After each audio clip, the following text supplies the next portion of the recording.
అందరికీ నమస్కారం. నేను అనురాగ్ కుల్కర్ని. సో ఇప్పుడే ఒక బ్యూటిఫుల్ సాంగ్ రికార్డ్ చేశాము, అమరం అఖిలం ప్రేమ అనే సినిమాకి. This is a beautiful melody song, love song composed by Radhan garu. I'm pretty sure that you all guys will like this song. అంటే కొత్త టీమ్ అంతా they are working very hard to give you guys the best entertainment possible. Rahman garu రాశారు and I sang the song. సందేహం లేదులే, ఈ సమయం కలిసొచ్చిందిలే, సంతోషం రంగులే పరిచేసింది ప్రతి దారిలే.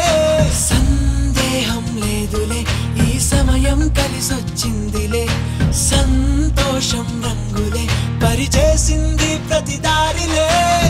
తొలి తొలి తొలి తొలకరి చినుకల్లే నే జారి, వదలను ఇక నిమిషము వరదల్లే నీ దారి, ఎదురుగా నిలవని ఒక మెరుపల్లే నే మారి, అడుగడుగున వెలుగై వస్తారే దేవేరి. Thank you so much for all your love and affection that you guys have been showing me all along the way. And ఈ పాటను కూడా అంతే ప్రేమగా మీరు ఆదరిస్తారు.